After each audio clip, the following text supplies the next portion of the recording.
Hello बच्चों, कैसे हैं आप लोग।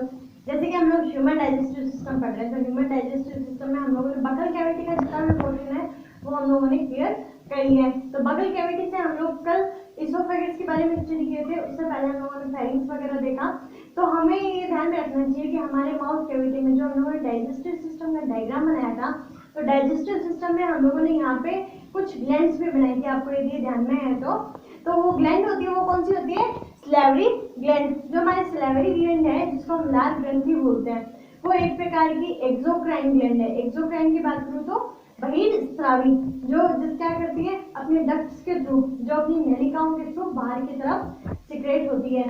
ठीक है, हम लोगों ने एक्सोक्राइन ग्लैंड पढ़ी थी जब हम लोग इंटेगुमेंटल सिस्टम पढ़ रहे थे। तो इंटेगुमेंटल सिस्टम में ये देखा था कि ग्लैंड पाई तो शरीर के अंदर पाई तो अंदर जाती है, लेकिन उसकी डक्ट है वो शरीर के बाहर आके खुलती है।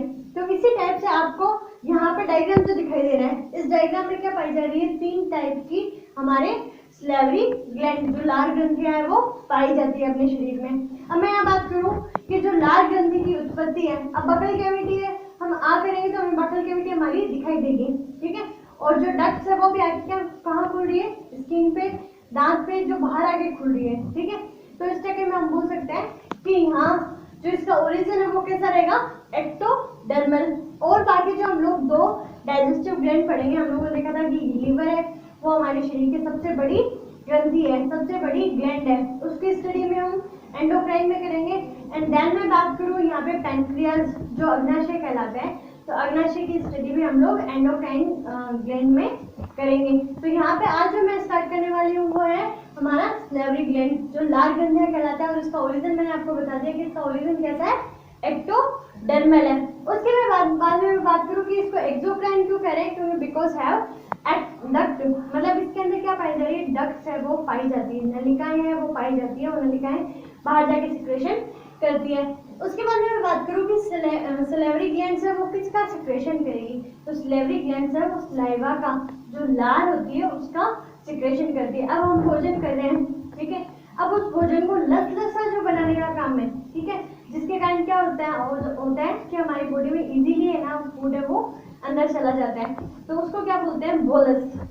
यहाँ से लिखा है बोलस। ठीक है, तो लार ग्रंथि के साथ हमारा भोजन मिलने के बाद क्या कहलाता है, बोलस कहलाता है। और हमारी पूरी बॉडी हमारे मतलब पूरे दिन में कितनी लीटर लार का सिक्रेशन होता है, तो वो होता है 1 से 1.5 लीटर पर डे। तो आपको ध्यान में रखना थोड़ा सा, और इसके पीएच ध्यान में रखनी, इसकी पीएच होती है 6.8, हल्की सी अम्लीय।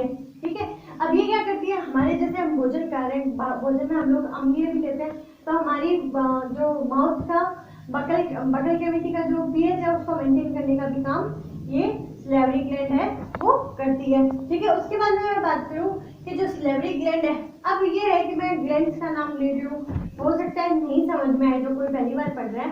ठीक है, तो मेरा एक सीधा सा फंडा है कि आपको यदि कोई भी चीज को अच्छे से समझना है, अच्छे से लर्न करना है, तो उसका डायग्राम देख लो, और डायग्राम के बाद में आपको किसी भी चीज को देखने की जरूरत नहीं है। जैसे कि मैं बात करूँ, यहाँ डायग्राम जो बना हुआ दिखाई दे रहा है आपको, इस डायग्राम में आपको एक माउथ दिखाई दे रहा है। ठीक है, इस माउथ में, ये जो माउथ है इसमें बकल कैविटी बनी हुई है, टंग बनी हुई है।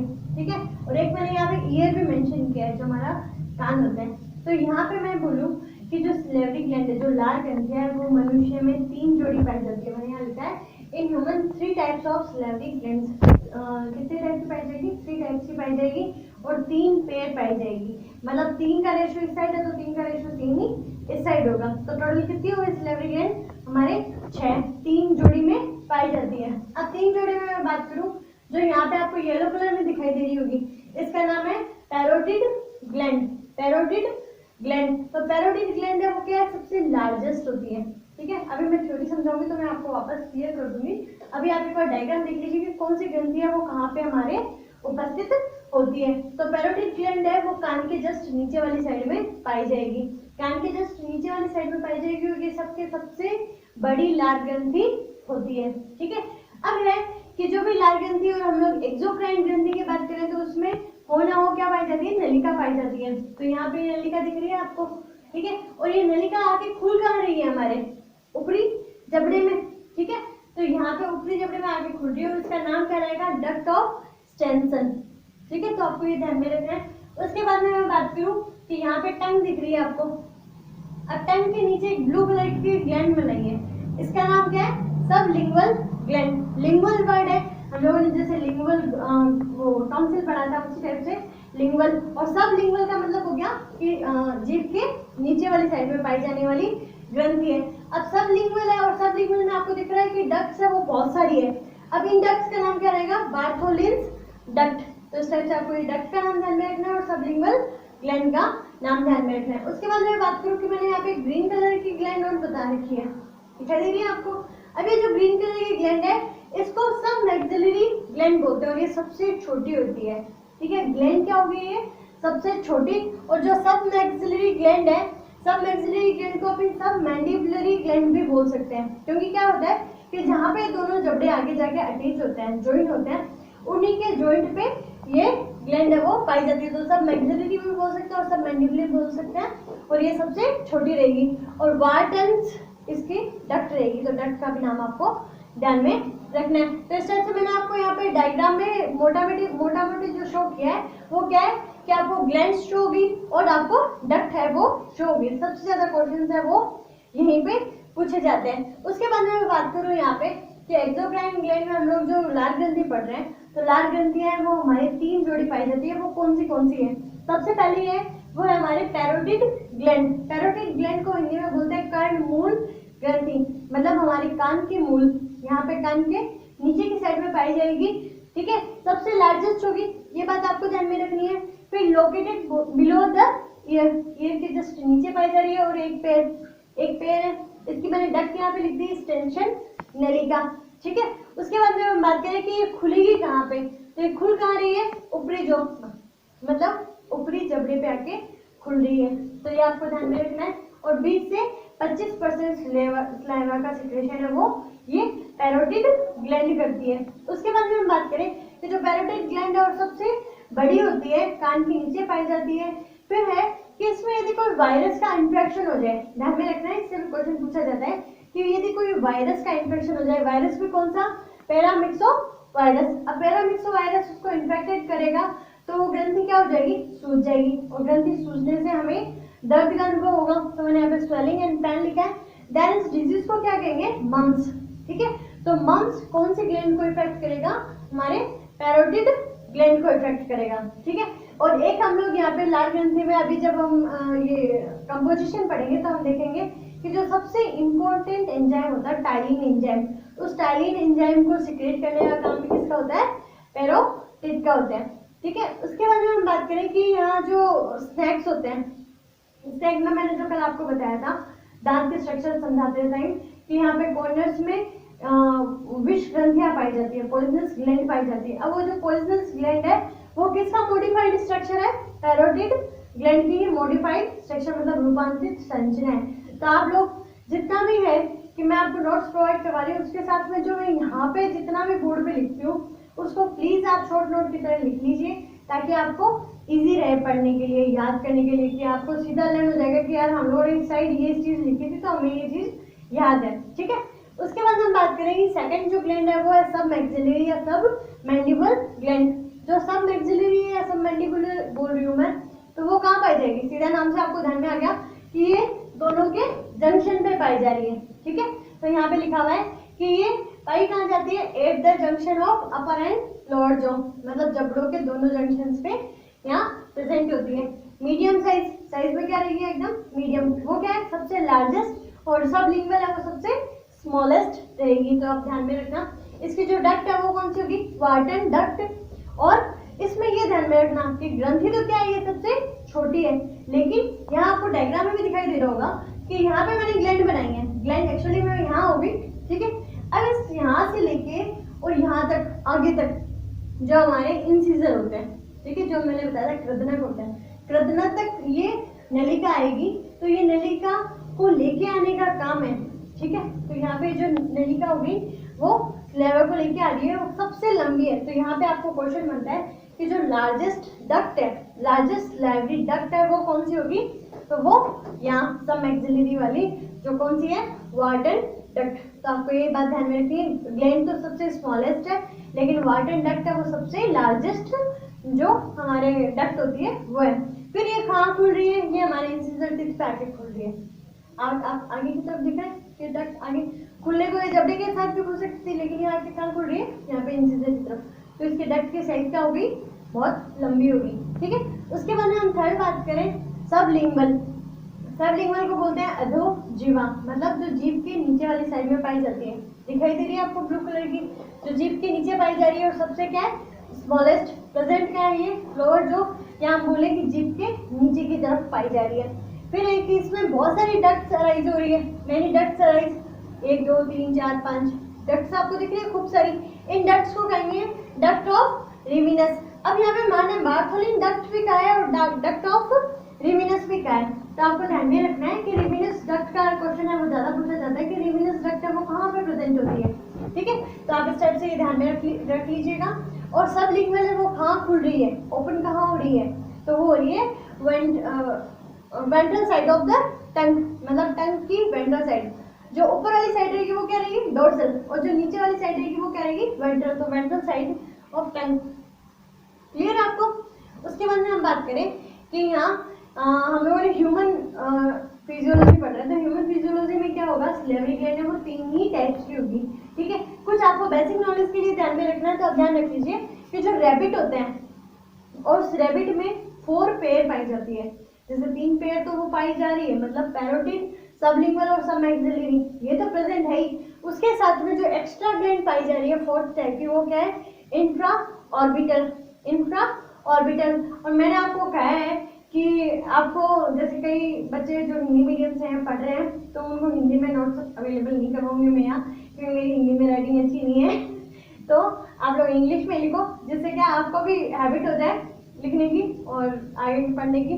अब जैसे मैंने आपको बताया ना कि जितने भी नाम लेटिन लैंग्वेज में पढ़े, इंग्लिश लैंग्वेज में पढ़े, तो आपको क्या रहेगा ईजी रहेगा इन फ्यूचर। अभी आप लोग हिंदी मीडियम लेके बैठे हैं, तो वो आपके लिए आगे के लिए टेंशन क्रिएट कर सकता है। तो यहाँ पे जो मैं इंफ्रा ऑर्बिटल बोल रही हूँ, तो कहीं ना कहीं आपको कोई ऐसी जगह का नाम ध्यान में होगा कि जहाँ ये प्रेजेंट हो सकती है। आपको ये आई ऑर्बिट, आई ऑर्बिट याद है, मैंने आपको बोन्स पढ़ाया था उस टाइम बताया था। तो आई ऑर्बिट की जगह यहाँ आई ऑर्बिट के जस्ट नीचे वाली साइड में, तो इंफ्रा ऑर्बिटल है वो रैबिट में पाई जाती है 4th पेयर, इसको हम जाइगोमेटिक भी बोल सकते हैं। अब आंखों के जस्ट नीचे, आंखों के नीचे यहाँ पे जो बोन थी, क्योंकि हर चैप्टर को आपको दूसरे चैप्टर से रिलेट करते हुए चलना पड़ेगा, नहीं तो आप क्या करेंगे, एक चैप्टर मैम ने पढ़ाया, हम लोगों ने एक चैप्टर के नोट्स बना लिए एंड देन सेकंड डे हमारे दिमाग से सब कुछ स्किप है, हमें कुछ भी याद नहीं है, तो ऐसा नहीं चलेगा। आपको हर चैप्टर को हर चैप्टर से रिलेट करते हुए चलना पड़ेगा। इसीलिए फिजियोलॉजी के चैप्टर आपको सीरियल नंबर से नहीं पढ़ाते हुए मैं इस टाइप से पढ़ा रही हूँ कि आपको सारे कनेक्टिव रहे कि कौन सा चैप्टर कहाँ पे आपके कनेक्ट हो रहा है। ठीक है, तो यहाँ पे हम बात करें जाइगोमेटिक, तो मैंने जो चिक बोन बताई थी आपको, जो हमारी गाल की हड्डी थी चिक बोन, वो थी जाइगोमेटिक, तो जाइगोमेटिक भी बोल सकते हैं 4th पेयर को। देन हम यहाँ पे केट की बात करें, जो बिल्लियाँ होती है, बिल्लियों में ये तीनों है, इंफ्राऑर्बिटल भी है, उसके बाद में जो 5th पेयर और प्रेजेंट है वो है मोलर ग्लैंड्स का, तो ये आप ध्यान में रखना। उसके बाद में हम फ्रॉग्स की बात करें, जो मेंढक होते हैं, तो मेंढक में किसी भी प्रकार की कोई भी जो लाल ग्रंथि है वो नहीं पाई जाती, तो इस टाइप से आपको ये सारी ग्लैंड है उनको ध्यान में रखना है। ये डायग्राम आपको समझ में आ गया। उसके बाद में हम बात करें कि हमारी लार का आना और लार का रुक जाना किस पे डिपेंड करता है। लार मोस्टली कब छुटती है, ठीक है, कि सामने मतलब जो सबसे फेवरेट चीज है, सबसे फेवरेट चीज है, मान लो खीर है, कोई हलवा है, किसी को केक पसंद है, किसी को चॉकलेट पसंद है, किसी को हलवे की खुशबू आ रही है, मतलब किसी भी चीज से हम लार जो फ्लेवर है वो सीक्रेट हो सकती है। ठीक है, तो ये सब सीक्रेट करने का काम है, तो वो किसका है, हमारे पैरासिम्पैथेटिक नर्व्स का। ठीक है, जहां हम बात करें कि इनका सबका कंट्रोल है वो एएनएस से होता है। एएनएस का मतलब हो गया ऑटोनोमस नर्वस सिस्टम, स्वायत्त तंत्रिका तंत्र। मीन्स मेरे को खीर की खुशबू आ रही है, तो खीर की खुशबू आएगी और मेरे को लाल स्रावित होता है। ठीक है, तो उस टाइम मेरी कौन सी नर्व काम कर रही है, पैरासिम्पैथेटिक नर्व है वो काम कर रही है। और उसके बाद में पता चलता है कि यार मीन्स खीर की वो खुशबू कहीं और से आ रही थी, हमारे घर में खीर नहीं बनी है, तो उस टाइम क्या होगा, हमारा दिमाग वापस किसको एक्टिव कर देगा, सिंपैथेटिक नर्व को, कि यार नहीं मिलेगी, ठीक है। तो लार को रोकने का काम है वो सिंपैथेटिक नर्व का, अनुकंपी, आप ध्यान में रखना, और प्रेरित करने का काम होता है पैरा सिंपैथेटिक। तो आपको ये दोनों चीजें ध्यान में रखनी है। स्वायत्त तंत्रिका तंत्र इसको कंट्रोल करने का काम करते हैं। उसके बाद में मैं बात करूँ कंपोजिशन ऑफ सलाइवा, मतलब जो लार का संगठन है, लार किस टाइप से बनी होती है। तो लार किससे बनी होती है, इसमें 99% वाटर होगा, 99% इसमें जल पाया जाता है। इसमें लाइसोजाइम एंजाइम्स पाए जाते हैं। हम लोग लाइसोजाइम एंजाइम्स की कुछ जगह बात करेंगे। तो लाइसोजाइम एंजाइम होते हैं वो बैक्टीरिया को किल करने का काम करते हैं। अब वो बैक्टीरिया को किल कैसे करेगा, अब हमारा माउथ है या नेजल कैविटी के थ्रू हमारे अंदर है ना बहुत सारे बैक्टीरिया चले जाते हैं। अब बैक्टीरिया में आप लोगों ने 11th क्लास में पढ़ा होगा कि बैक्टीरिया 2 टाइप के होते हैं, एक तो यहाँ ग्राम नेगेटिव और एक ग्राम पॉजिटिव। जहाँ जिसपे वॉलेट कलर हो रहा था वो तो ग्राम पॉजिटिव था, और जिसपे नहीं हो रहा था वो ग्राम नेगेटिव। तो यहाँ मैं बात करूँ तो ये कैसे रहेंगे, ग्राम पॉजिटिव बैक्टीरिया रहेंगे। तो ग्राम पॉजिटिव बैक्टीरिया की जो सेल वॉल है उसको डिसॉल्व कर देंगे ये लाइसोजाइम एंजाइम। तो आपको ये ध्यान में रखना है। उसके बाद में मैंने आपको कहा था कि टाइलिन एंजाइम जो किससे सीक्रेट हो रहा था, पैरोटिड ग्लैंड से। तो जो टाइलिन एंजाइम है उसको हम सिलेवरी एमाइलेज एंजाइम भी कहते हैं। और जो सिलेवरी एमाइलेज एंजाइम मतलब जो स्टार्च का पाचन यही शुरू कर देते हैं, मतलब स्टार्च है वो आप लोगों को पता है पॉलीसैकेराइड है। अब पॉलीसैकेराइड को डाइसैकेराइड तक तोड़ने का काम है वो यहाँ पे स्टार्ट हो जाता है। जैसे स्टार्च है उसको माल्टोज वगैरह में तोड़ना यहाँ स्टार्ट हो जाएंगे। तो यहाँ हमें टाइलिन और लाइसोजाइम 2 एंजाइम्स है वो लर्न करने होंगे। उसके बाद में हम बात करेंगे एंटीबॉडीज इसमें कौन से प्रेजेंट है। तो IgA टाइप की इसमें एंटीबॉडीज रहेगी, ये आपको जस्ट लर्न करने। उसके बाद में लैक्टोफेरिन और थायोसाइनेट प्रेजेंट होते हैं। जैसे ऊपर हम लोगों ने ये पढ़ा ना लाइसोजाइम एंजाइम, उसी टाइप से यहाँ पाए जाते हैं लैक्टोफेरिन और थायोसाइनेट। अब ये क्या करेंगे, बैक्टीरिया को किल करने का काम। तो ये भी आपको ध्यान में रखना है। ये फिर इसमें म्यूकस पाई जाती है, म्यूकस का सिक्रेशन होता है। अब म्यूकस क्या करेगी, हमारी जो पूरी माउथ की जो लाइनिंग है, ठीक है, मतलब बाहर की लाइनिंग है जो बहुत ज्यादा सॉफ्ट है, उसको प्रोटेक्ट करने का काम है वो किसका है, म्यूकस का। इसमें कुछ इलेक्ट्रोलाइट्स भी पाए जाएंगे। इलेक्ट्रोलाइट्स की बात करो Na+, K+, Cl- Mg++ और Ca++। तो इस तरह से आपको ये ध्यान में रखना है। इसमें बाइकार्बोनेट भी पाया जाता है। अब मैं बाइकार्बोनेट की बात करूँ तो हम एसिडिक चीजें भी खाते हैं, हम लोग क्षारीय चीजें भी खाते हैं। तो इनकी अम्लीयता को उदासीन करने का काम, न्यूट्रल करने का काम इसके एसिडिटी को किसका होता है, बाइकार्बोनेट का होता है। एंड देन जो लास्ट में है वो है स्लेवरी लाइपेज है वो इनएक्टिव होता है, मतलब इनएक्टिव है, वो पाया जाएगा लेकिन इनएक्टिव होगा। उसके बाद में हम बात करें कंपोजिशन के बारे में, हमारे रहते हैं फंक्शंस ऑफ सलाइवा। अब सलाइवा के फंक्शन एंटीबैक्टीरियल है, 3 टाइप से क्या कर रही है, बैक्टीरिया को किल करने का काम कर रहे हैं। हेल्थ एंड डाइजेशन सिस्टम पढ़ रहे हैं। हेल्थ एंड डिग्लूटेशन मतलब भोजन को निगलने का। हम लोगों ने कहा था कि ये बोलस के माध्यम से क्या करेंगे, भोजन को निगलने का काम करेंगे। लुब्रिकेंट बनाने का, जो माउथ है उसको सॉफ्ट स्नेहक या जो चिकना बनाए रखने का काम, लुब्रिकेंट बनाए रखने का काम। और मेंटेन पीएच इन माउथ में पीएच को मेंटेन करने का काम इसका होता है। यहाँ हमारे स्लेवरी ग्लैंड का होता है कि जो हमारी पूरी की पूरी स्लेवरी ग्लैंड है उसके तीनों टाइप्स में आपसे डिस्कस कर चुकी, उसका कंपोजिशन डिस्कस कर चुकी और उसका कंट्रोल क्या है वो मैं आपको डिस्कस कर चुकी। डायग्राम आपसे पूछा नहीं जाता एग्जाम में, डायग्राम सिर्फ आपको नॉलेज के लिए कि कहाँ पे कौन सी ग्लैंड है और उसके डक्ट का नाम क्या है। तो आप लोग इस टाइप से देख लीजिएगा। और यदि आपको कुछ नहीं समझ में आता है, वैसे तो मैं आपको नोट्स है वो टेलीग्राम पे प्रोवाइड करवा रही हूँ, हिंदी और इंग्लिश दोनों मीडियम में। अब कुछ बच्चों के डाउट्स आ रहे हैं कि मैम आप क्वेश्चंस नहीं दे रहे। तो क्वेश्चंस का ऐसे है कि हर लाइन से 1 नंबर का क्वेश्चन बन सकता है।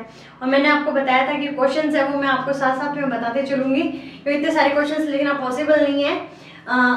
मतलब हर लाइन में क्वेश्चन है, वही चीज़ आपको पढ़ाई जा रही है।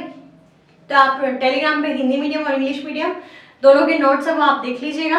जो बुक्स है RBSC की, तो वो मैं उसकी भी आपको PDF है वो अवेलेबल करवा दूंगी दोनों मीडियम में। और रही बात कि आपको यदि कोई डाउट रह रहे हैं तो आप डाउट कमेंट सेक्शन में भी पूछ सकते हैं। और उसके अलावा आप मेरे को इंस्टाग्राम पे भी फॉलो कर सकते हैं। तो इंस्टाग्राम, फेसबुक पेज, उन दोनों के लिंक भी आपको मेरे डिस्क्रिप्शन में मिल जाएंगे। तो खुश रहिए, मुस्कुराते रहिए और घर पे सुरक्षित रहिए। Thank you.